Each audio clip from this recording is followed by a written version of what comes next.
урматтуу Ашылбек Мойдонович, мен Ош шаарындагы болгон бир чоң көйгөй маселени көтөргүм келип атат. Мына баарына белгилүү болгондой, Ош шаарында 55 орто мектеби бар, билим берүү.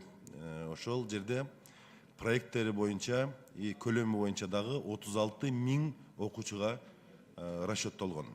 Бирок бүгүнкү күндө мына 63 000 окуучу биздин жаш өспүрүм балдар окуп атат. Ал жерде 2 гана смена эмес, 3 сменге чейин билим берүү процесстери жүрүп жатат.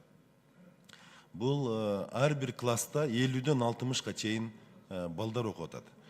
Бул жерде эми бир гана баягы санитардык нормага туура келбеген, эң негизгиси билим берүү сапатына дагы өтө терс таасирин тийгизип атканын баарыбыз билебиз.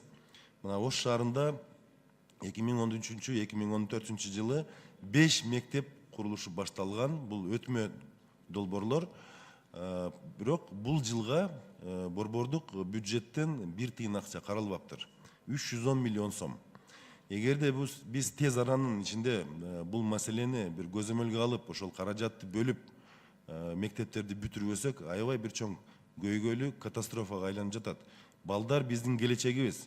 Канчалык биздин балдар билимдүү болсо, ушунчалык бул мамлекетибизге дагы мындай керектүү жарандар, мамлекетибиздин өнүгүшүнө дагы келечегибизге мындай жакшы жол ачык болот. Ошондуктан мен өкмөттөн талап кылат элем, Ашылбек Мойдонович, мен кече сиздин көзүңүзчө премьер-министрге да бул катты жолдодум, бердим копиясын.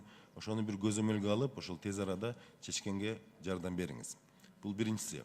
Экинчиси, мына Ош шаарынын жолдору боюнча. Мына Бишкек, борбор калаабызда Кытай мамлекетинин жардамы менен, ошол ири суммадагы грант менен Бишкек шаарынын жолдору аябай сонун, комфорттуу болуп калды. Мына Европа сыяктуу болуп калды десек болот. Мына шаардын мэриясы да аракет кылып атат, тазалыгын, башкасын караганга.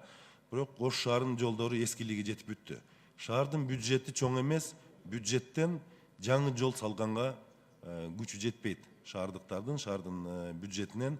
Ошондуктан мына келеткан гранттарды, келеткан кредиттерди Ош шаарынын жолдоруна мындай бир канча бөлүгүн бөлүп бериңиздерди мына өкмөттөн суранып кетет элек. Бул менин гана маселем эмес, бул жалпы Ош шаарынын тургундарынын атынан айттым.